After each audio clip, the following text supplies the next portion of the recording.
The first time the town of Blackwater Bay heard the strange sound, it came from the ocean, a low, rumbling echo, like the growl of some ancient beast.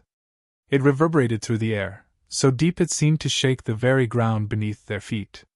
Fishermen halted in their tasks, heads snapping toward the horizon as if they could see what was coming, but the sea remained calm, the water lapping at the shore as it always had.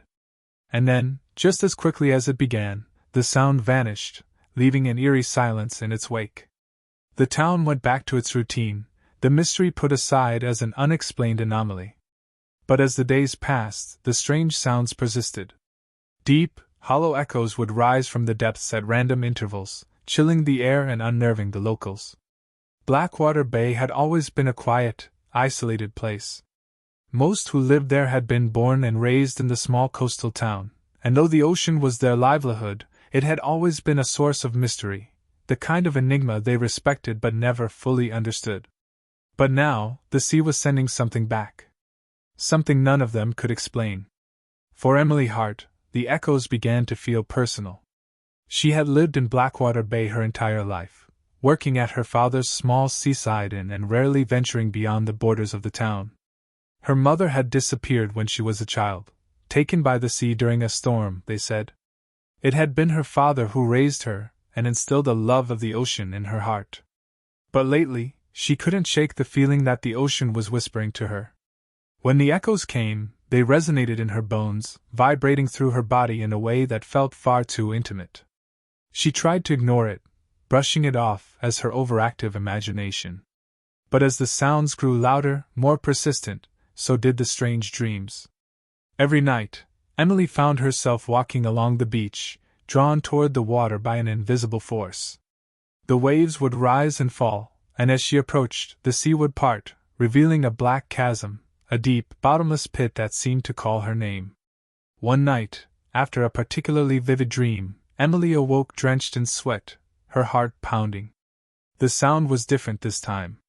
It wasn't an external noise like before. This time, it was inside her head, whispering.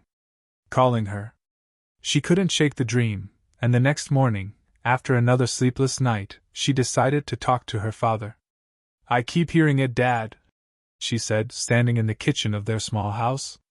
Her father, Samuel Hart, a grizzled man with salt and pepper hair and a deeply tanned face, was chopping vegetables for their evening meal.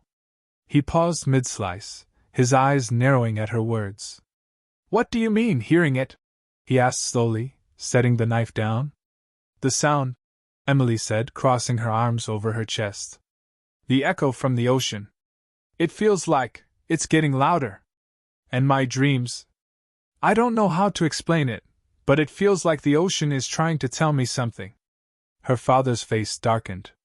He turned his back to her, busying himself with the vegetables again. "It's just the wind," he muttered. "Or maybe something in the deep. The ocean's full of strange sounds. Always has been. But it's different, Dad," Emily insisted. "Doesn't it scare you? Doesn't it feel like something's wrong?" Samuel stiffened at that. For a moment, Emily thought he might say something, but instead, he shook his head and muttered, "You're overthinking it, Em. Let it go."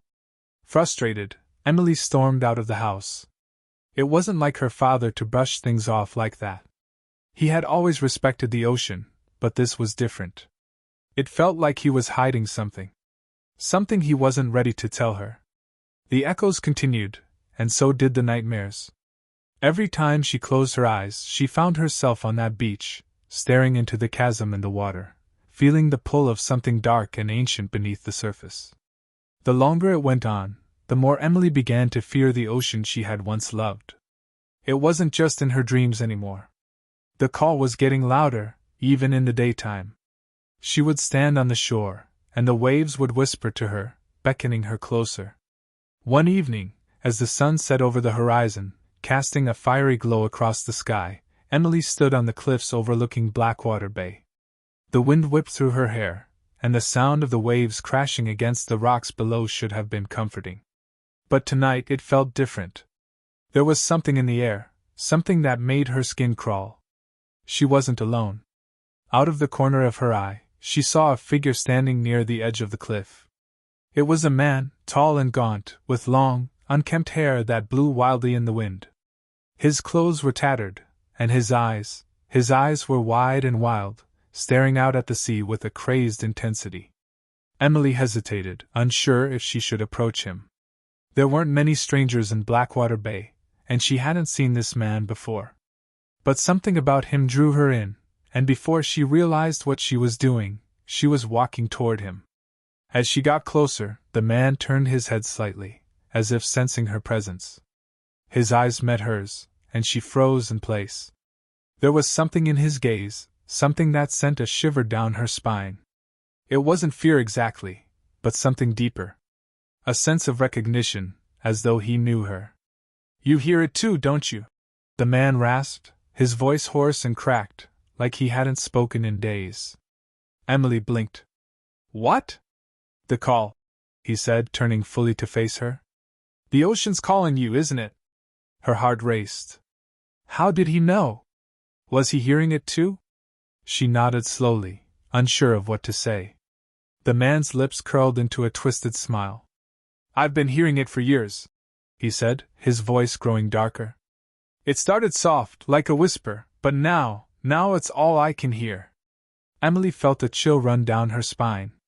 She took a step back, suddenly feeling the urge to get away from him. "Who are you?" she asked, her voice trembling.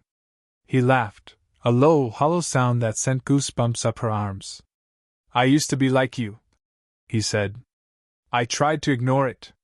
I tried to pretend it wasn't real. But the ocean doesn't let go. It pulls you in, deeper and deeper, until there's nothing left of you." Emily took another step back, her heart pounding in her chest. "I don't know what you're talking about," she said, trying to keep her voice steady. The man's eyes gleamed in the fading light. "You will," he said softly. "You will."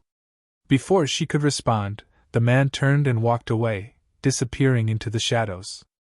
Emily stood there, her heart racing, her mind spinning with questions. What did he mean? What was happening to her? Over the next few days, the echoes grew louder. The townspeople started to notice. Boats wouldn't go out. Fishermen refused to cast their nets. The ocean felt wrong, like it was hiding something. Emily couldn't take it anymore.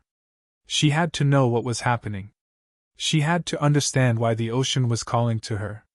And so, one night, as the echoes rumbled through the town again, she made a decision. She would go to the beach. The night was cold, and the wind howled as Emily made her way to the shore. The moon was hidden behind thick clouds, casting everything in an eerie darkness. The waves crashed violently against the rocks, but she didn't hesitate. She walked straight toward the water, the pull of the ocean stronger than ever. The echoes were louder now, vibrating through the air, through her bones. It was as if the sea itself was alive, speaking to her in a language she couldn't understand. And then, just as she reached the water's edge, the waves parted. Just like in her dream. A deep, black chasm opened before her, stretching down into the abyss. The echoes were deafening now, and Emily couldn't look away. The pull was irresistible. Without thinking, she stepped forward. The water closed around her, cold and dark. She should have been afraid, but all she felt was peace. The ocean cradled her, pulling her deeper into its depths. The echoes filled her mind, and for the first time, she understood. The ocean had always been alive. It had always been watching. And now, it was claiming her. As she sank deeper into the abyss, Emily knew she would never return. But she wasn't afraid. Because now, she belonged to the sea.